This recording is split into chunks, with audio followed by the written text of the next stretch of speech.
everyone, the Mango Theorist here, and today I am going to be theorizing about a popular game that a lot of people like to play, Five Nights at Freddy's. But, how much do you really know about this series?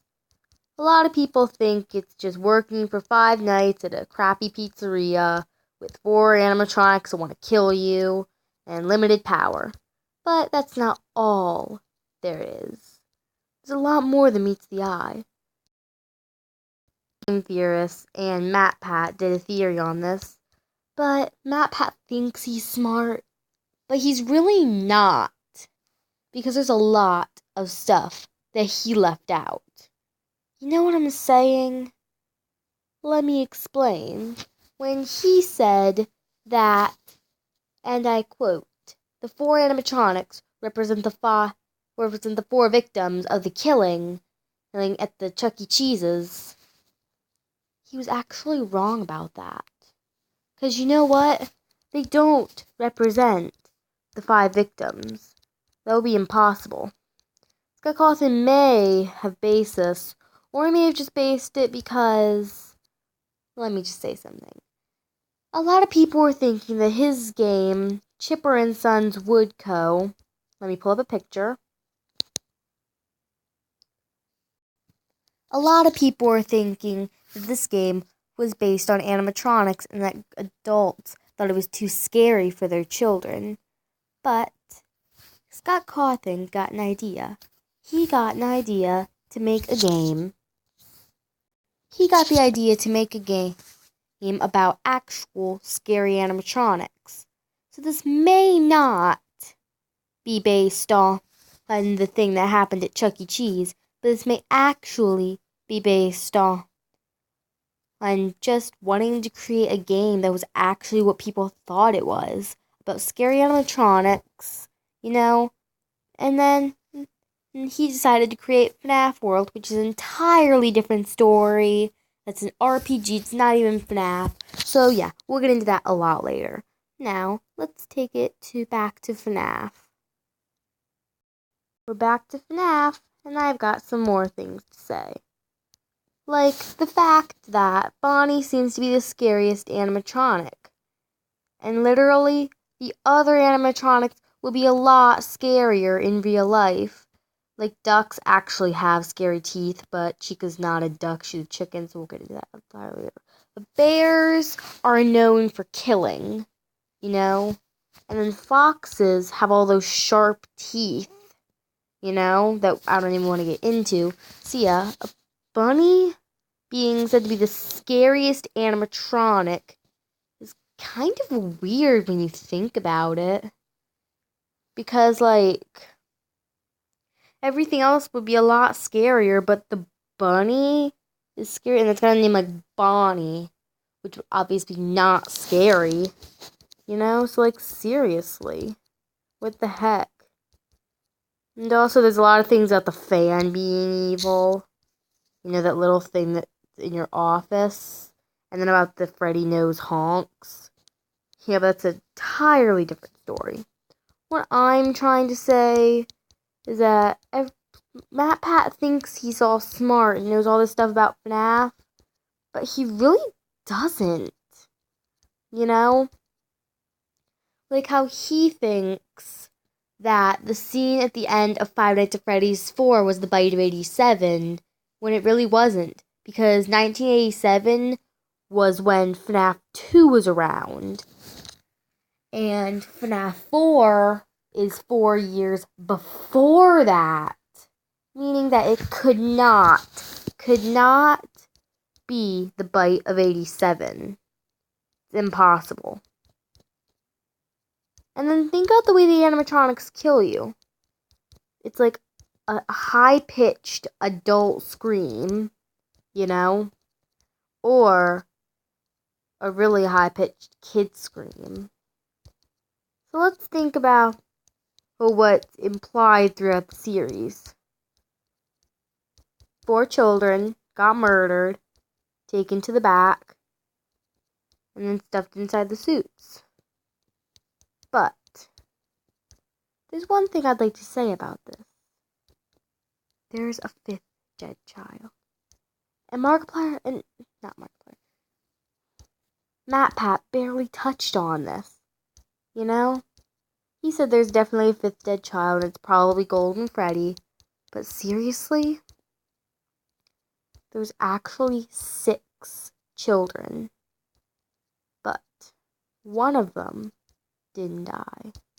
And that is the person you play as every time you open this game, Mike Schmidt.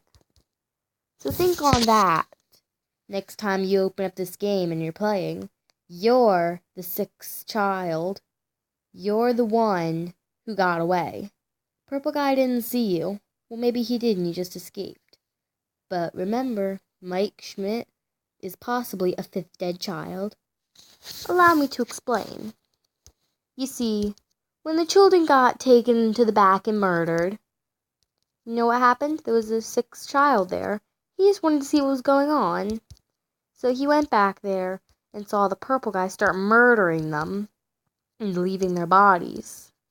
So what does he do? He runs away and tells some adults, who immediately look at the security footage and capture him. Now think on this. He gets away. Purple guy. So then the child decides to go into hiding, possibly changing his name, and years later goes to work at a pizzeria where his friends, the children, are stuffed inside the suits. And then he's so terrified by them, like those were almost the same suits that were around when his friends got murdered, that he eventually just quits.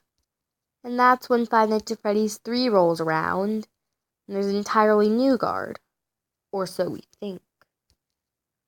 Because you see, we don't really know what the guard's name is in FNAF 3, you know? Because it's like, we know it's probably a new guard, but we really don't know who it is. It could be one of the old guards, you know? I mean, like, seriously. You know, like, we don't even know who the guard is. He doesn't even get paid. He just burns alive, which is kind of unsettling. And then, in Five Nights at Freddy's 3, when you're flipping through the cameras, let me just find the camera it's at. Yeah, I can't find it. Hold on. Well, somewhere in here, there's actually a blinking shell. Oh, I just passed it. There it is. There's a blinking shell that's thought to belong to Bonnie, you know? And the other animatronics are all around. Because there's Foxy.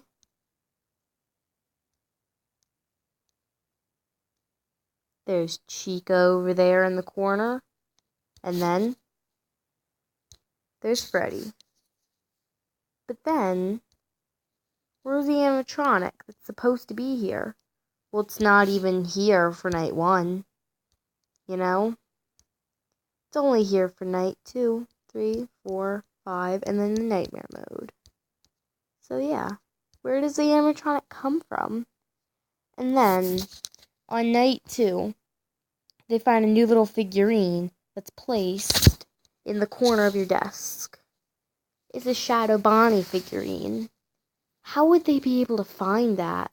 Well, maybe they found it along with Springtrap. You know? Because then if you click that, it unlocks a minigame. And then, that's where the interesting stuff starts to happen. Because here's the bombshell that MatPat totally missed. And you want to know what that is? In Five Nights at Freddy's 3, that place burns down. But that's not all there is. You see how this place is already a wreck? Like, wires everywhere and just stains all over the place. And then the trash is full. And there's trash everywhere. And then the cheap lighting. The old-fashioned posters. This place is old. Not to mention the crappy cameras. This place is old. Like, seriously old. Which leads me to what MatPat missed. This is not the first Freddy Fazbear's Pizza. The first Freddy Fazbear's Pizza is actually Fredbear's Family Diner. But let me explain. It's not branded under Freddy Fazbear's Pizza. It's branded under Fredbear's. You know? Minigame. Oh, great. Sorry, I forgot about these. Yeah. But minigames. What is with the minigame? I know MatPat touched on this, how there's the dream theory and all that stuff. But seriously, there's one thing that I need to explain. It's not a dream. This is all real life. What do you think the console is for? You know? Because there's a console, right? Then what do you think it's for? Well, geez. Do you see this little thing right here? Here, I'll circle it. This could be a separate tab. This could just be all part of one big computer, and that's just a separate tab leading to games. You get what I'm saying? And then, with the punching stuff into solid brick, I understand how that could be a little hard to believe. But what if I told you that it's not a dream causing this? It's the ventilation errors. Because you see, when there's a ventilation error, like a scary face will pop up and jump scare you, but you won't really die.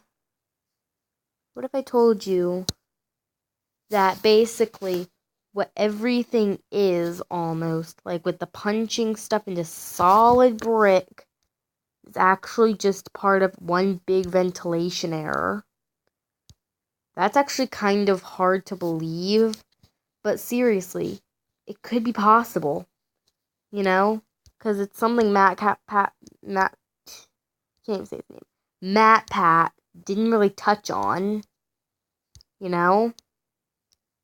See, it's completely possible that punching stuff into solid brick is actually a part of the ventilation error, and you're imagining it. I know it's kind of unsettling, but it could be possible. You know? Like, seriously. See, next time you're playing Five Nights at Freddy's, remember this video. It could help out a lot with what you're learning about. You know? So, yeah. That's all for now. Drop a like and subscribe to see the next theory video. And the Mango Theorist will see y'all next time. Bye-bye.